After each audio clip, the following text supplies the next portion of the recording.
Alright, so I'm just sitting in here in a broken car. I got a bad clutch. It just won't catch anymore. I can't shift gears anymore. And I don't even have the ability to drive it over to a transmission auto repair.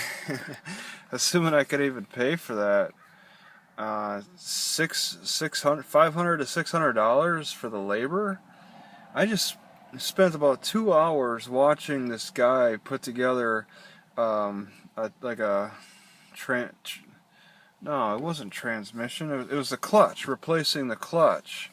I mean, there's also that slave valve too.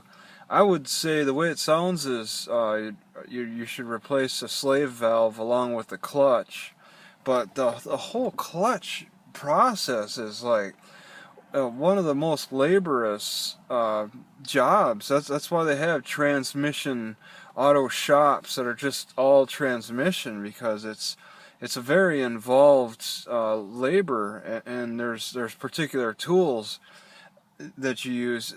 You got to remove the axles, the axles that hold the wheels together. You got to remove the wheels, and you actually have to suspend the engine. Okay, you actually remove all the bolts. This guy did. I think that's how it works. You got to remove all the bolts to suspend the engine. So you just got it hanging there, and there's a lot of dangerous things, like operations that you got to do, and a lot of steps. And don't lose your screws. I know I would mess up at some point in them steps. It's very overwhelming to watch. I mean, I didn't do great in algebra, and I'm thinking, that's pretty much it. You got to know that order of operation, and don't grease certain bolts if they have some kind of special coating on them already, but grease others type of thing. Yeah, I can't even remember what the coating was called now. I just watched it. There's so much that you have to learn and follow with that. So watching this guy on YouTube, it's really nice. It's quite a learning experience. It almost feels like watching a heart operation. But I'm at a loss financially. I gotta look into my options out there now.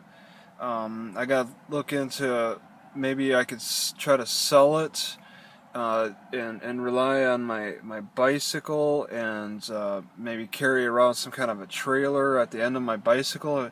Could I sell this car enough to get like something I could carry on my bicycle? I'll be at a major loss for fast traveling from say one city to the next. That's going to be really difficult. And sleeping too. I mean, I've been mainly sleeping in this car, and I may want to consider like more of a tent. But man, you can't get away with sleeping in a tent in a city. I never really gave it much thought. It's not easy to do. I found it to be a lot easier to blend in a car. It's too bad there aren't any. Well, you can't drive a pedal car around anyway. There is a complete shift in lifestyle when you have to go from living in a car to living homeless, literally. And I've met people who are just straight up homeless, who sleep in the fields or in tents. In fact, here in Longview, there's little tents along the river. There are people just sleeping out there. You get a different mindset. You got a different approach to things. See, like the guy that just went by, he was giving me the stare down at that house over there. So they're concerned about me being here, sitting here, and parked for so long. It's gonna get pretty stressful pretty quickly. I need to consider my options as quick as possible.